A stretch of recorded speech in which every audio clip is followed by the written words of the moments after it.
the ideas of how potentially, we could be looking at these concepts of cosmology from a different perspective, and it looks at the world as being an inside-out model. Now, the reason this appeals to me so much is because it aligns with my actual experiences when I drowned. I can't tell you how visceral the experience of the world being inside out is when you leave this world. When you're like, your body's, drowned, and you're basically you're on your way out. And it's such a powerful experience to go like, oh, everything's the other way. That's interesting. And I was 3 years old, so I didn't have any top-loaded nonsense to conceive. And then when I came across occult knowledge that was talking about how everything's inverted, I started going, that's interesting. And then when I was in school and they taught me that the eyes turn the world right way up, I was like, wow, that's finally, everything seems to add up with my actual experiences from when I was 3 years old. So when you talk about everything being inside the ether, it makes so much sense to me, because we like to think that this matters on the inside, right? And everything else is around it, instead of that this matter is inside something else, which is it's a slightly different way of looking at the world. And I think it makes so much sense. From this Rosicrucian model, they speak about what gravity is. The world is inside out, and the sun is on the inside, and the crust is on the outside. And it's it's a bend of the thoughts, but we experience it inverted, right? In our actual transposition of reality. And so these are like Rosicrucian ideas, and that we are basically sitting with this concept of the ether being a centrifugal potential. And that centrifugal potential of everything radiating out from the center is what we experience as gravity. And it actually makes a lot of sense. If you think about it, everything's spinning like a chakra, like they say in the Vedic school of cosmology. And so the ether is what bonds everything together and pulls it towards each other, which is an electrical potential, right?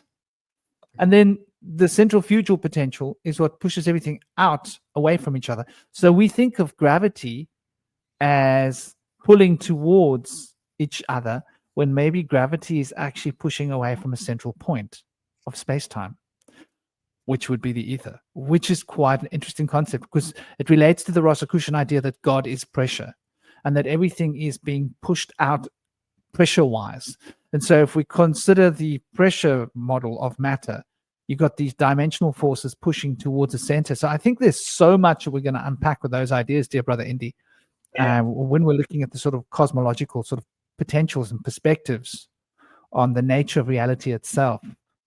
Now, I think possibly a good place to start, I don't know what you guys think, unless you guys have somewhere specific you want to crank into the round with, where would you guys like to start? I'd like to start with what you were talking about. Is the ether intelligent? Is the ether divine? And I think it is. I believe that that in the mentalism principle of Hermes, this was the first principle that mind is primary and fundamental to all of existence, and that the building block of the mind was the ether, of which all the composed cosmos was made and designed. So when the ether is moving as space and energy and matter, I believe that there's a divine presence of mind behind it, which is known to some as spirit or panpsychist. Individuals might call it the mind of nature. But I think there's something there. Yeah. What do you guys think about that? Yeah, a lot to think about there. So, on the gravity thing, I think it's kind of like, because what's interesting about gravity is that if you kind of look at outer space, that when enough objects form a certain mass, it eventually coalesces into a sphere, right? And I think of it like, like getting a bunch of, I kind of imagine like, taking the snow and then using your hands to kind of like craft a snowball out of it. That's how I kind of think gravity works. Like there's this kind of there's these outward forces pushing inward due to the kind of the fourth dimensional curve of space and time being to move like that. But so what were you saying earlier, Indy? I wanted to comment on what was the general gist of what we were talking about, the whole idea of the ether. Yeah, the gist was that the ether is the fundamental substance of all things, and that when the Big Bang happened, the ether was disturbed and Gotcha. matter. Okay. It's unraveling, and it's Mhm. turning back into space as space expands. I think I'm not really sure if I know what the fundamental substance of the universe is, or the whole idea of the universe, because my kind of my project is sort of is more of a multiverse kind of theory. Not even a multiverse theory, but like that we're kind of in the fourth dimension and we're moving around in the fourth dimension, and we think, oh, that's some like far off concept and that's some kind of alien thing, but what I've discovered is no, we're moving through the fourth dimension all the time. We don't even realize it. Like really, if you think of the third dimension as an infinite, as like the observable universe, like what the mainstream scientists call the observable universe. But if you're going through life in a different kind of state of mind, like let's say you go from being in a state of mind where you're peaceful and you're calm, and then you go into a state of mind where you're really anxious and it almost seems like the world is different. Well, I think when that happens, there's a sort of a dimensional shift that's happening, because it's like when you change your mind, when you change your perception, you're essentially moving into a different three-dimensional environment. Because if you think about your moods and you think about like if you're feeling happy one day or you're feeling sad, you ever notice that mood doesn't seem like it's enclosed within your body? It seems to be projected outward into the external universe around you. It's like when you're having a good day, it's not just, oh, I individually feel good. It's like the colors are more vivid, you can notice smells more, things seem more alive, and the whole universe around you seems like a more colorful place. And then you may have your person next to you, a friend of yours, who may be really depressed, and maybe they see that exact same universe but less colorful, more dreary, less lifelike. And I'm thinking, what if these two people are in the same space in the third dimension, but in different spaces in the fourth dimension? And that's an idea that I'm exploring with this. And what's interesting about the center things, I think both Bush Whisperer and Indy mentioned this, the idea that everything comes from a central point. But what's interesting, the paradox with something being a center, is that in order for a center to exist, it has to be a center of something. Whereas like if you have like a cube, for example, like you have a central point within a cube, but in order for there to be a center, there has to be corners on each of the sides of the cube to define where that center is within space-time. So in order for a center to exist, there also has to be the edges which define the place of the center simultaneously. And that's kind of why thinking that maybe there's sort of a more non-linear time causality, in that it's almost like spheres. It's like there's a central point and then there's the edges of the sphere, but both of those aspects are sort of created at the same time. It's not like you start out with the center and it's stretches out into a sphere, or a sphere shrinks down and condenses into a center. It seems to be kind of both at the same time. Yeah, I love that. It actually ties in a lot with the line of thinking of the Druidic people that consider there to be three planes or spheres, and that there's a higher plane and a lower plane, and that if we are in like a state of ascension, that higher plane comes down into this space with us, and if we are descended, that lower plane comes up into this space with us. And it's a different world. It's a totally different reality, and people can have both, and they can be in all three, because there's a central plane as well, or they can be fixated on the higher or lower alone. So you kind of see this with people that are like paranoid schizophrenic and they're haunted by ghosts, and then other people will come in that are skeptical and they don't really carry that fear, and they're maybe ascended and they might see angels there instead. And so people see things very differently, and it's a lot based on their own line of thinking. And we kind of see a reflection of ourselves. And we also have the mirror neurons, which enable us to simulate. When we see others do things, we in our minds are mirroring what they're doing. And so when we do that, we may or may not want to emulate those behaviors. So so that's why it may bother us to see people doing things that don't resonate with us, because in our minds we're doing it ourselves in simulation through mirror neurons. There's a lot of mirrors that happen in our minds, but it's said that we see more of a reflection of ourselves than we see in others, their true substance or essence. I think that's really lovely, and I think both of those things are exactly sort of adding to the fundamental. Like, definitely our outlook and our perspective shapes the very nature of our reality. There's no doubt about that in my mind. That's what my experience has shown me in life, and it definitely seems to be the case. I think as well, when we look at it, we could say what Cosmic says about the center. And this, I read it somewhere, can't remember where, many years ago, but I keep seeing it from time to time. It keeps reminding me. The center is everywhere, and the circumference is nowhere. And it always sticks with me. And so that sort of ties in to what Cosmic is saying about this non-linear. We tend to have been taught about mechanics. So mechanical science, mechanical Newtonian thinking models has been sort of the mental conditioning that has sort of shaped the way that we think, behave, believe. And I think it's sort of like a crutch that sort of we all have to carry to a certain extent.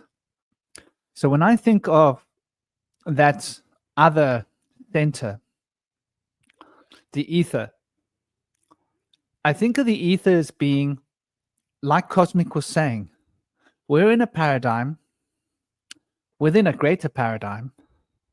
And I think that greater paradigm's within a greater paradigm. I think that greater paradigm's within a greater paradigm. And I think that there is something that connects all points of space within this paradigm to all points within each of the other paradigms in a non-linear way. And that series of connections, which we can ascribe to the second law of Hermetics, the law of subtle correspondences, that operates as a result of the law of vibration. In order to bring the intelligence from the first principle of Hermes that says that all things are a mental phenomenon into extension through energy, the energy being that law of polarity that connects one thing to another, that acts as the proverbial hands or feet of the second principle of Hermes correspondence through the law of energy resulting from the law of vibration, which sustains the law of correspondence, which I equate to the quantum entanglement field, which I relate to the etheric field, which is then bound by a law of rhythm. And the rhythm sort of keeps us stuck in certain patterns, which seem to be linear, Saturnial presence of the green man. And that law of rhythm, being the fifth principle of Hermes, thus takes us into the law of concord, into the law of cause and effect. That a cause drives an effect, drives a cause, drives an effect. And this is how the linear structure of rhythm is maintaining the effects of the vibrational field as it translates its energy from the quantum entanglement field of correspondence, which is the duality expressed through polarity that we experience when we look at the generation of the world, the seventh principle that holds all of these six principles into a single structure, which we can consider as a Tao, as a yang yin of the What about- masculine within the feminine, feminine within the masculine. Yes, brother. I love that. I was gonna say, what about oh, my thought is fleeting right now. It's gonna come back to me though. I didn't want to cut you off if you were on a streamline there.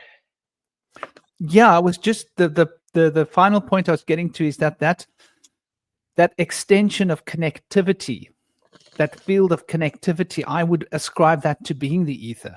So that very principle that allows the hyper quantum field that you were talking about, cosmic, that holds within it the fourth dimension, holding within it the third dimension, and that we can be at different points in the fourth dimension and the third dimension has got to do with the variances of the pressure field of ether, which is really, if I want to define what is ether, it is the rubbing together of these different fields.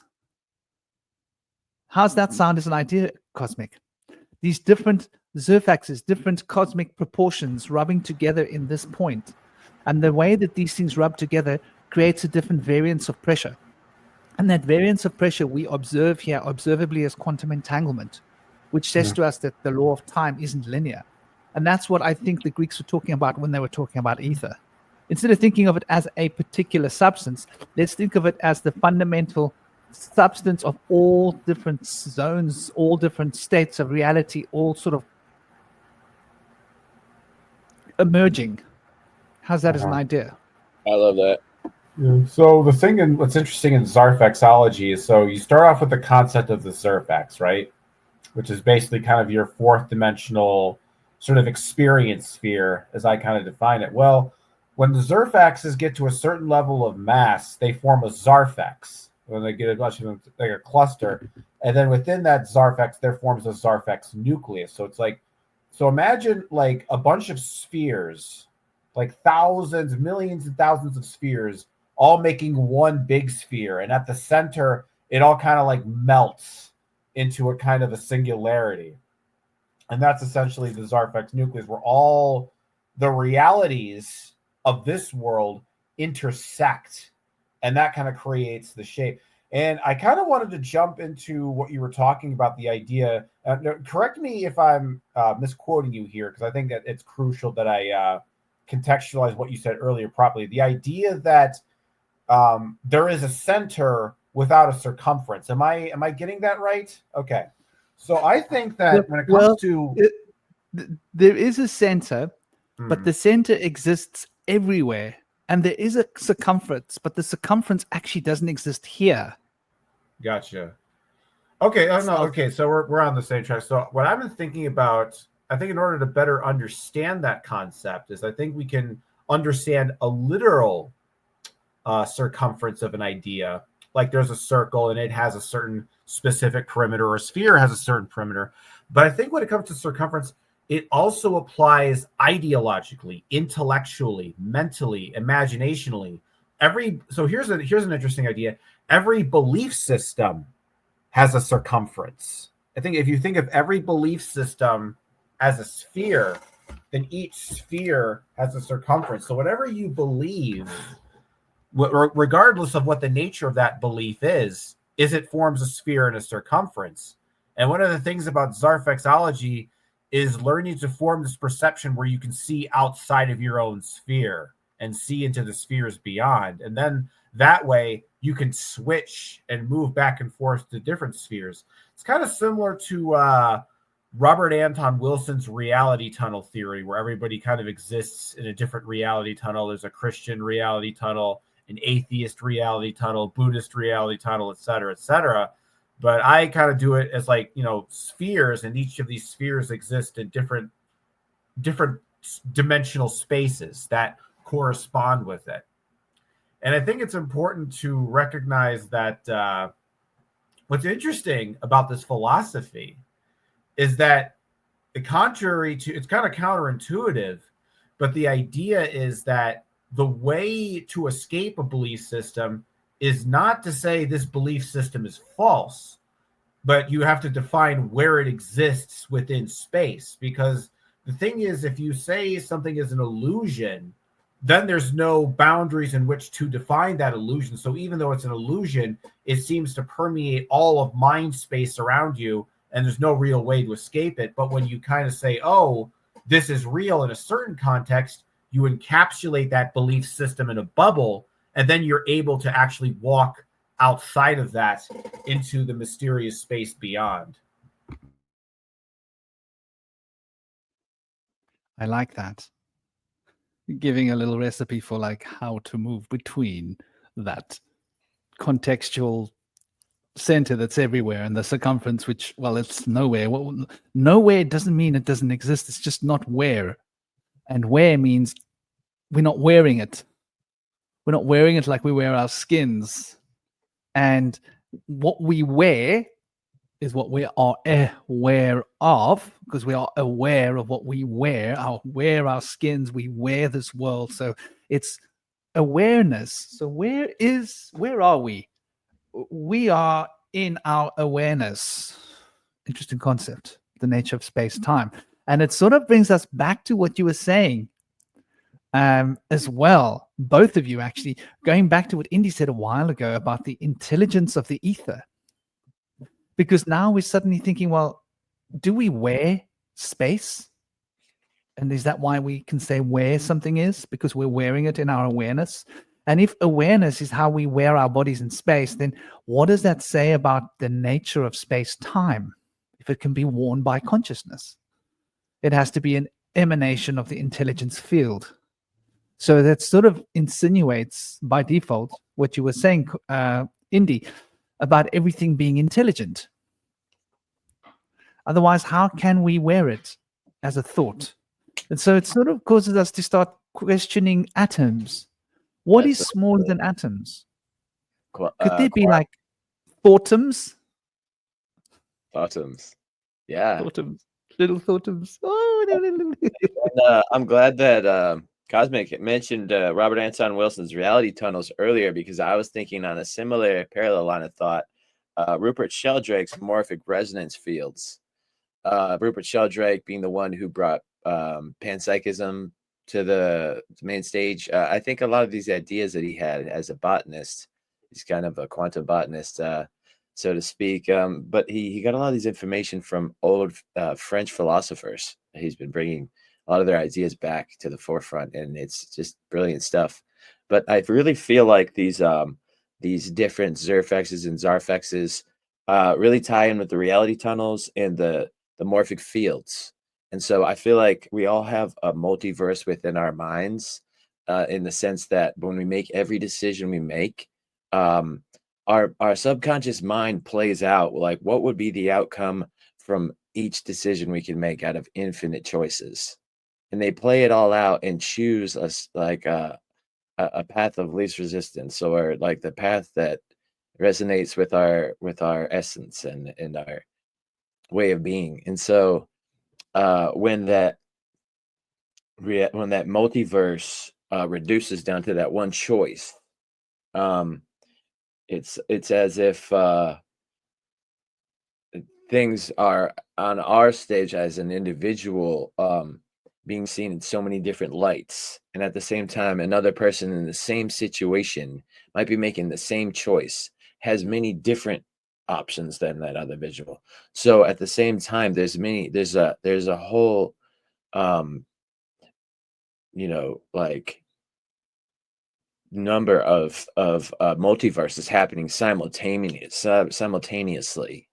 And so I wanted to bring forth the idea that potentially we have like a past self and a future self. Now, could there be quantum entanglement through time between our past and future selves? I feel like I've experienced this before.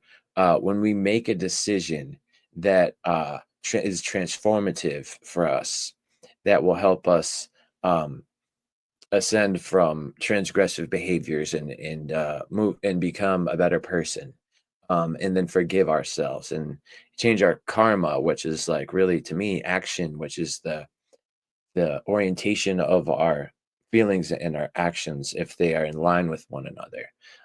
So if we're doing good things and we're seeing the value in it, and we like to do good things, we're having good karma. If we like to do bad things, or if we are disdained from doing good things, our karma is fire or bad. So this is the ancient Eastern understanding of karma as action, which has been a bit misconstrued in the West. But when we can make those transformative decisions, I feel like it could change our past lives, which would then change the entire timeline up until our present life in a blink of an eye. And we would then have the memory of that new timeline. But we might have a glimpse of that old timeline sometimes and think, wait, what, wasn't that different? And that might be where there's different Mandela effects coming in, where people have different timelines that they're on, but they're in the same space. So even though people are in the same space together here in the physical world, there's this idea of like a mind world, which Rudolf Steiner called the noosphere. And there's been other names for that as well. But I really feel like the mind sphere is primary. And it's a place where all of the souls of the life forms here are together as one, kind of moving in the current of an electric sea on a tree, and the branches hold us, and we're kind of like rubbing against each other. When we come across each other, we kind of brush against one another, but we're inside of these pods on this tree. And the world here is somewhat like simulated there by like kind of like a treadmill action of like the inside of these pods. And so when we think we're moving around here and we're so separate from one another, we're really all interconnected, and we're all in another place in our souls, in the mind space, in the etheric realm. So I feel like that's a thing too. Yeah, so I don't know if I might have told you guys this particular story I had, but did I ever, I guess maybe probably people in the chat might not be familiar, but did I ever tell you about, it was like I had a reality shift that related around a dead relative that really kind of shook me up. So I don't know if I've told you guys this story, but I think it's kind of relevant to the conversation, because when we talk about, time shift and universal shift, be careful what you wish for, because it might really shock you to your core. So the story was, this is around 2019. So to start off, it's around spring of 2019, and I get a call saying that my Aunt Jean had passed away, and that my parents were going to attend the funeral. Now, I didn't really know her personally as well, so I didn't attend this particular funeral. I'm going to just set this up because this is proper context for the story. So several months later, my grandmother passed away, and because I did have a close connection to her, I did attend her funeral. But what was weird was that when I went to my funeral, my Aunt Jean was there, who my parents supposedly said, oh, they passed away, and went to the funeral.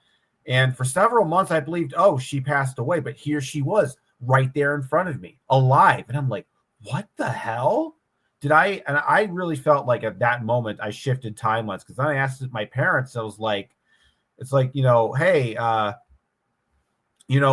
thought you said this person died. And they're like, no. Another relative with a very similar sounding name passed away. And I thought, well, that's odd. I could have sworn they told me that it was this person, and it's weird, the similar names. But what I kind of realized in that moment was like how terrifying a time shift or a reality shift can be, because, you're used to the idea that you live in this kind of this central sort of universe. And when you shift into a different timeline, it's a very uncomfortable and disconcerting feeling.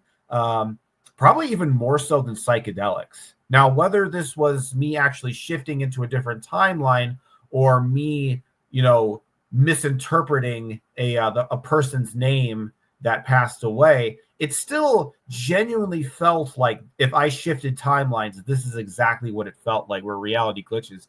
But the other way, and this is kind of why I wanted to bring this up relevant to the topic at hand, I was thinking, well, what if I was in a universe where my Auntie Ginny died, but the universe sort of shifted to make it that someone else died to sort of correct the glitch or the error in the timeline thing. So it's almost like, you know, when you think about these Mandela effects or these something like that, like your Nelson Mandela effect, like the Bernstein Bears, Berenstain Bears things. It's almost like the universe has a kind of self-correcting principle to fix up glitches in the timeline. And that's why oftentimes it's often met with skepticism and so on and so forth. Because I was thinking, if there's no regulatory principle for these errors or glitches in timelines, reality would just kind of fall apart into chaos. It would just become like a kind of like it would be like a literal fever dream manifested into physical reality, and everything would just fall apart. So it seems like perhaps there is an intelligence there that organizes reality to prevent it from becoming too weird and too chaotic for its own survival. In the same way that, you know, a body, if it finds some kind of virus or a cancer or a pathogen, it tries a way it fights that to keep the body regulated. And I'm thinking maybe the universe has a similar principle like that. And that's why things like, you know, reality shifting and doing magic can be difficult. Not necessarily because magic isn't real or that, you know, these things don't work, but it's that the universe has an active role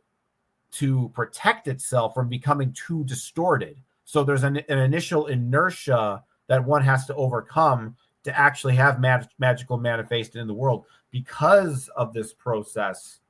And I guess that kind of ties back into the conversation last week about dark magic. And it's like, if you want to make magic, it should be something that's orthogonal to nature and reality, because, you know, if you distort reality too much, it's like you might not be able to go back to your regular reality. That's a very interesting, lovely little story, brother. Thank you for sharing it. And I agree wholeheartedly that I believe that this is very much a thing that can and does happen. Though, here's what I think. I don't think it's a common occurrence for a lot of people. I think it's an occurrence for people that have ESP. And a lot of people might have ESP and they might not even know it, and it might happen to them, right? So there's a certain percentage of the population, I think, that has a certain degree of ESP, extra sensory perception, as in like innate psychic ability of one kind or another. And I think that people who have innate ESP will experience some degree of this shifting. And obviously people that are working with it, channeling, going deeper into this, will probably have more experiences of it as we progress. And then to move it down an octave, like shift the gears to a slower gear, you would have what we call synchronicity. And synchronicity is when we're moving towards ESP and when we have ESP.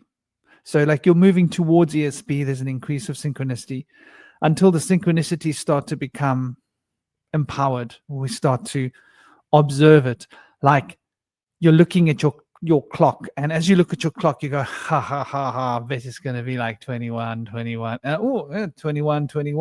Okay. Funny, because I didn't look at my clock for like hours. So there was no way for me to guess that. Interesting. Think I knew before what I looked at, what I was going to see. It's like a moment before. So I think that like now when we're going back to this ESP story, this is an old shaman thing, that those people with sort of developing budding flowers of the supernatural ability within themselves are going to experience this. But I think that also what's happening now on a global level is that the powers that be are playing this against us. Because it's part of the matrix, because it's part of how reality works, they are now playing this against us so that the average person is having this simulated experience through the internet, right? And so they're cleverly giving us like more than one version of events. And you can see this if you look for news. Different news reports will give you different ideas of literally different things that happened. And it's quite interesting. And then like at a later stage, you know, Google AI can filter the internet and change what you've seen and change what I've seen, change what they've seen, and we've not all seen the same reality. Then at a later stage, we'd be discussing it and we've all had different experiences. So now we think that we're experiencing this deep spiritual phenomenon when actually we're just being duped into believing that we're experiencing it. And because it's a real thing, we're more likely to believe unconsciously that it's happening. And so they can use this against us to manipulate us. But that being said, I do think that the shifting timelines are very much a thing. I've myself had some very interesting, I mean, once I was very, very high consciousness at that moment. I was in the ice. It was -7, -8 degrees. And I was meditating. And my body was like a fire. The steam was coming off of my body. And the ice was melting on the ground underneath my body, turning into a puddle of fluid. Like my body was literally warming up the environment. I was like a heater. And when my ex-wife approached me and she touched me, she burnt her finger. She got scared. She said, "Why are you so hot?" She first saw me. She said, "You're naked." It's like she's like it's freezing. And then she touched me and she burnt like, ow. She recoiled because she wasn't expecting me to be so hot. And then she noticed all the steam. Now, another thing that had happened before she came was I realized that I wanted to get up. And so I had sort of decided, okay, I'm done here now. And my shoes were there. And I was putting on my shoes. And I put the wrong shoe on the wrong foot. And I was, I should have been looking. And I thought, it's not a problem. Not a problem. It's elastic. The whole universe is elastic. So in my mind, I bent the universe. And it wobbled. It was like, and the whole universe wobbled a little bit. And I sort of stretched it with my mind. And it felt like I was stretching the ether. And it stretched and it popped back. And as it popped back, the shoe wobbled on my foot. And I had the right shoe on the right foot. I was like, holy crap. Did I just do that? How did that happen? I'm not quite sure how I did that. Because my toes were getting all sore and it was like the wrong shoe on the wrong foot. And I was like, oh, I'm going to have to take the shoe off now. Because you see, when you've been meditating for a long time, your feet are numb, right? So you don't know, you can't feel anything. So I put my shoe on carefully. And then after I put my shoe on, started tying the shoelaces. I looked at it and I was like, hold on, that's the wrong way around. I looked at my other shoe. I was like, oh, I have to undo it. And so you got to very carefully take your shoe off because the ligaments, like if you've been sitting for an hour and a half, the muscles and the ligaments get cold and the blood leaves your, extremities and all of that. So some part of me was like, oh, it's going to be a mission. And I don't, to this day, I don't know whether I did it or whether it happened or how, but it was very strange. And there's been like loads of other kinds of situations where I've just been like, wow, that's interesting. And then my unconscious is like, you can play with this. I was like, I don't need this nonsense. It's just something that happened. It doesn't matter, but because he's the allure of this, it's like, ooh, what can you do with this? How can you play with this? I'm like, no. I don't want to be greedy because like, obviously you're going to want to get what you want in life, but which I think is dangerous. And I think this brings us to an interesting point of the conversation. If the universe is intelligent, we're able to communicate with the universe through our thoughts and our consciousness. And we're able to convince the universe of things if we really are convincing. And I think we call that faith. I think when we have a lot of faith, we're very convincing. We convince the universe like, no, I can walk on water. Yeah, of course I can walk on water. The universe says, you can walk on water? Yeah, of course I can. Watch. The universe goes, wow, you can walk on water. Yeah, I can. So the universe plays along. That means the universe has got to be intelligent. It means the forces of nature have got to be intelligent. Everything in the universe has got to be intelligent for you to be able to convince it. No, this is possible. Lightning can strike right now out of the sky. Like I can literally call it, watch this. And if you can call lightning from the sky, what's going on. Something intelligent is interacting with your consciousness in order for that process to come into being, which sort of brings us back to the panpsychism idea. India, saw you revving up, brother. You wanted to say something. I just love what you were saying about that whole situation. But I was thinking how Cosmic mentioned that the mind tries to like explain it and come up with like a new story when the timeline shifts like that, in my story might be like, maybe like I had an experience when I came back from the desert and I took a sip of milk and I was like, what was I doing? I'm never going to do this again. But sometimes you don't have that time of space of 2 weeks away from society to be able to experience it, not having something and have an elimination diet, or not wear your shoes for like 2 weeks. But I feel like our shoes are really detrimental to our health when they have a rubber sole. And our bodies have been trying to cry out to us probably for so long, like, what are you doing? Stop putting that on. Like, you're disconnecting me from the earth. And so, especially after a meditative experience, your body could maybe be crying out to you, like, stop putting these shoes on.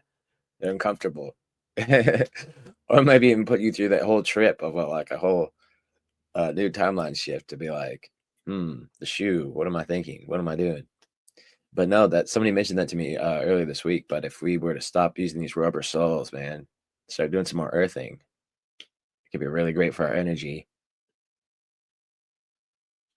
Yeah, that's interesting because our feet have intelligence. Yeah.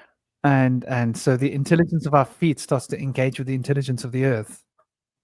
And they're Right. communicating. Yeah, and the And when we're wearing rubber, we're like stopping the communication. Right. The elliptical of the different astrologies is portrayed as a body sometimes, and the Pisces are the feet. Aries is the head. Everything's in the middle. I've been trying to find a good picture of this, and I haven't been able to find one, but I used to be able to. Google is making it hard.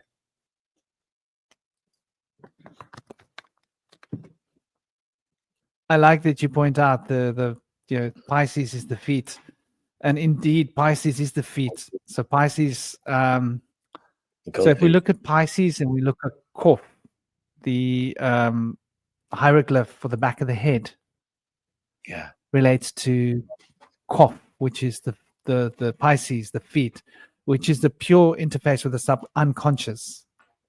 And so it's the most unconscious form of communication. In other words, it's like very deep and very sublime, very subliminal communication. And so we notice how our feet are wired into our brains through the central nervous system, right? Like every organ has the direct point on the feet that has a huge effect on every organ. So when you're walking on the earth, there's an electrical impulse being sent between every nerve that's touched and that organ that generates a field between the corresponding part in the brain, that organ, and that nerve point on the foot, which activates other nerve points in the body which are related to that particular process. So it sort of fires up the whole central nervous system. And I suppose in this way affects the hormonal system. So there's this really powerful communication between the earth and our feet that is really plugged into our unconscious, affecting the very way that our organs work and the consciousness of each organ being stimulated in the same way.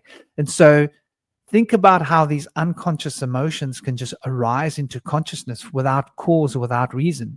Walking barefoot on the earth is going to stimulate the kidneys, which is going to have an effect on fear, unconscious fear. It's going to stimulate the spleen, unconscious worries. It's going to stimulate the heart, unconscious sadness and sorrows that we're carrying that we're not aware of. And in the same way, it will stimulate the bladder that works as the yin quality. No, as the yang quality with the kidneys in the yin-yang relationship of what generates fear. That's why we piss ourselves when we're scared, right? So all of these points are stimulating all of these organs. Those are just a few examples, and we can sort of look at how this structures the brain and how this structures the neural pathways. And even though we might not be consciously afraid, our unconscious fears are affecting how our organs interact with those parts of the brain, which is deciding whether or not there's a neural interface between different parts of the brain, as in how well are these organs working together. How well is the bladder working with the kidney, the yin-yang relationship, right? And how well is the liver working with the spleen, the yin-yang relationship of the liver and the spleen, right? And we could say, well, the liver relates to life force, to Libra. Okay, so Libra, the liver, the scales. So the liver balances out things in the body, removes toxins that needs to be removed, puts stuff into the blood that needs to be there, and it works in conduit with the spleen as an emissary of the kidneys, you could say. So you start to look at this whole like little paradigm of organs and how they're wired in. A foot massage is the most powerful way to change your mind. What an interesting concept, huh? Yeah, and also you got to think about interestingly how the feet, the hands, and the ears are kind of like a fractal reflection of the organs in the body. And you can kind of see sometimes they do a map where you can lay out how the organs play out to the body. You can stimulate them through the ears or the hands or the feet. So that's really interesting how that kind of fractal aspect is there as well. And it can be really powerful too, like the things you can do to your fingers to help with a headache or something, or different things in your organs. That's an old way of medicine that's kind of still lingers around a little bit. In ancient Taoist medicine, they used to also look at the pulse, and they can tell a lot by the pulse. There's little subtle things that you can tell what's going on, and you can diagnose just about anything from knowing how to read the pulse, which is really cool.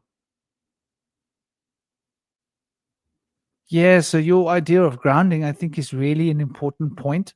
Perhaps wearing rubber the way we do separates us from the intelligence of the earth, disconnecting us from the earth's living consciousness, disconnecting us from the intelligence of the ether, disconnecting us from the cosmic intelligences of the chain of life, which are the structure through which the ether is basically moving energy, because energy needs to move from one field to another field to another field to another field, and each field is a living field, a living consciousness. So all these different consciousnesses are wired in through a series of spiral connections. Like the picture on this the thing that I made, what do you call them, the thumbnail? Yeah. Beautiful picture which shows you nature's organizing spirals and how the spirals grow off little spirals, and those little spirals grow, and they're growing off a big spiral. And so that's like the way in which cells develop and the way things move. They move like a spiral. Everything, the universe, the galaxy, our very nature of our consciousness is like a toric field. And that toric field, once again, I think brings us back to where we were starting from with the consciousness. If you consider it as a toric field, it's like a donut. So the center is collapsing on one end, and the circumference is collapsing on another end. And somehow the center and the circumference become the same thing. So you could say that the center is the circumference, and the circumference is the center, but they are polarized. The same thing becomes polarized in order to become the appearance of a circumference and the appearance of a center, but actually the same thing is existing everywhere because everything is in alignment with this toric field. And because the toric field is going elsewhere to translate the center into the circumference, that elsewhere is the extension of the etheric field that is binding this duality or the polarity of the fourth law of Hermes energy into this law of rhythm, which becomes this linear structure of time that we're so accustomed to. Have you guys ever heard of the idea that in reincarnation, everyone gets a chance to be everyone else at some point? There's like an idea of that. And I think that's really interesting, where you think you're in this one little like blip of like, this is like my circle or sphere or plane or field, the cloud that I'm in, and like I have resonance with this. That's who I am. But like, I think about sometimes that maybe we could also become in other fields and like see what it's like from the other side of the fence.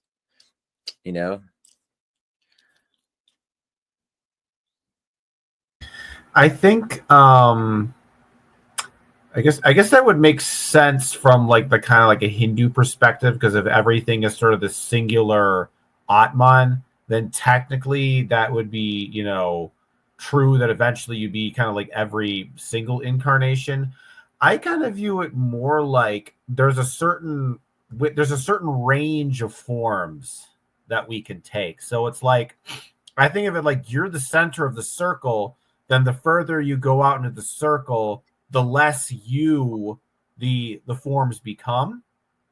And I think about, like, why do certain people like certain animals? Some people like dogs, some people like cats. Well, if you think about it, like, for example, I'm more of a cat person. So, like, reincarnation wise, I feel like a cat would be closer to the center of my being rather than a dog, right? Or if you're a dog person, the dog would be closer to your form than a cat. And so basically, at a certain point where things that you don't like or things that you make you uncomfortable, those would probably be things that are sort of outside of the circle of your being. And perhaps maybe you could either take the practice of refining that circle, or you could maybe be the type of person who was, no, I want to expand that circle. But it seems like it always is we're going back to circumferences. And I think that there's a certain point, there's certain ranges and circumferences of our being. So I kind of, in my head, I sort of like visualize like myself,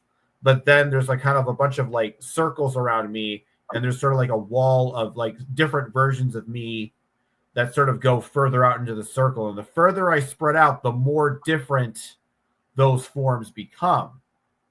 And so that's the kind of the way I look at it. I don't really look at it from the kind of the central. So basically, it's a version of reincarnation that acknowledges a singular self, as opposed to a lot of Eastern mythology where it's very non-dual, and it's kind of the idea that there is only sort of one true self. So I guess that's like a different alternative model to that. I like that. Yeah, man, I think there's definitely something to that. That sort of accounts for the center being everywhere. Yeah. So there's a lot of different versions of the center. I equate matter from a Kabbalistic perspective to the idea that there is one atom. There's only one. And we're experiencing that one atom over and over and over and over and over and over and over again through quantum entanglement. And that one atom is multiplying itself. And the more it's quantum entangles, the greater the sphere of matter is, that there aren't two atoms. And the only reason we're able to measure one atom off against another has got to do with its relativity in terms of the quantum field, which is like a wow concept. We can measure the age of an atom. Well, I think what we call the age of an atom has got to do with its variability of quantum entanglement, and just exactly how far is it entangled to something else. And that scale of entanglement we could relate to on our instruments as age. So from a Kabbalistic perspective, there is only one particle, and that one particle replicates itself. And so this is like the proverbial matrix. That's how my consciousness looks at matter. So that means that there is only one cell, and that cell replicates itself as a multiverse does. So each cell is a multiverse within itself. Each atom is a multiverse within itself. What a concept. So each particle in your hand, each atom in one cell is a multiverse. Each cell is a multiverse. So our body is a carefully constructed multiverse of multiverses, resulting of multiverses within a greater world, which is a contextual multiverse within other multiverses. And so there's this fractal expansion of consciousness that I am sort of considering when I think of reality. It's my personal little window into the world. That's how I like to think of things. And there's a couple of really cool comments here. I don't want to go past them. There's been so many cool comments. Sorry if I've missed the other ones. These ones I saw. So Neil was saying, like, our musical octaves are kind of fractal. I was like, I like that. Musical octaves are like a reflection of this fractal state of reality, and that it's all just vibrations, and that those octaves of vibrations are what I'm talking about in the atom that we measure, and we consider them as the age of the atom. This atom's so old, and we can tell so much about this atom. Well, that was like its most fundamental point of entry in the quantum entanglement field, because it's entering, leaving, and so fast that it's hard to keep track. But it has its fixed point from our perspective that that Cosmic's talking about. Like me, I've often tried to figure that out. Am I a dog person or am I a cat person? I always thought I was a dog person when I was young, but cats are drawn to me. I love cats. Wherever I go, there's always cats. I've always got cats around me, and when I traveled, I had cats. I never got my own cat ever, but I've had so many cats. I could just move in, like, yep, my home. It's like, okay, cool, it's your home, cool, live here, you know.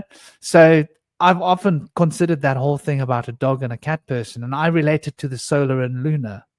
Like I've always had a lot of love for the moon. The moon was always so fundamental. So that's like dogs, right? But I'm also so in tune with the sun. I love the sun. I'm a very solar creature on one level. So I'm sort of like I've always been torn between being a dog and a cat person. Interesting you use that as a choice. But so that's what I think, like with regards to what Neil says, and I think it's such a perfect reflection of the quantum field of the fractal nature of the universe. Sound is probably the first and foremost way of really understanding how this fractal unity works. And we look at the scale of musicality and how that is actually really telling us more about the scale of matter and manifestation.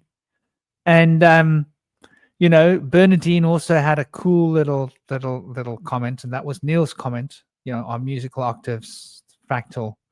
Then there was this lovely how about you are the center and everything radiates out of the center. And so, you know, this cosmology of personal expression of self. So consciousness is radiating out of the center of who we are, and this consciousness is clothing itself in form, pulling towards itself these quantum reflections of the one particle in order for this particle to replicate itself all around us and create this reality that we are in, seeming finite alpha omega reality of cause and effect that can sort of reflect this unity of the generative field of matter, so that there is a receptivity and a projectivity, there is a going and a coming of things, and that this vibration has got very much to do with receptive, projective, masculine, feminine. Everything is in this duality of polarity. And so I think that that's like really, really on point. And this sort of brings us back, you know, when we're looking at this quantum fields of consciousness manifesting matter, what Carly was saying, if we put all our minds and hearts to it, world peace. And so that's an interesting concept. Another saying that has always stuck with me is become the change you want to see in the world. And I think that's so profound because of, once again, harmonic resonance. If you become truly peaceful, that resonant frequency of peace is going to have a knock-on effect, cause and effect. And it's going to bump against other people's auras and slowly tune them to being more peaceful, and they will bump onto other people and tune other people around them to being more peaceful. So the more peaceful more people become, the more peace becomes the total currency of expression in the world. I think that's very true what all three of you said. I think, like, you know, point in fact is like really three beautiful things, three of many, many beautiful things, shall I say. Yeah, That's a really powerful quote, and it also is somewhat of a push to like make it so that you're not just idealizing things and thinking this is what we should do, and when you actualize that and take steps to see how it actually is when you're going to try to do what you're considered ideal, and then you master that, and it turns out to be good, then you'll know that it's something that's worthwhile. And sometimes you'll find out, no, it's not. I tried it out, and it sounded really good in my mind. And when I tried, there was some issues with it that I never considered. So it's really important to be able to take steps towards the things that you consider idealized and see how they play out in the real world.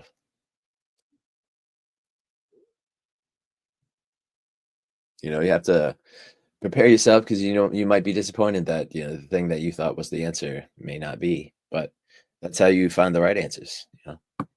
And when I used to do sales, we would have a thing where you need to get 10 no's to get a yes. So sometimes you consider that, like, when you find something that didn't work out, don't be discouraged and don't give up.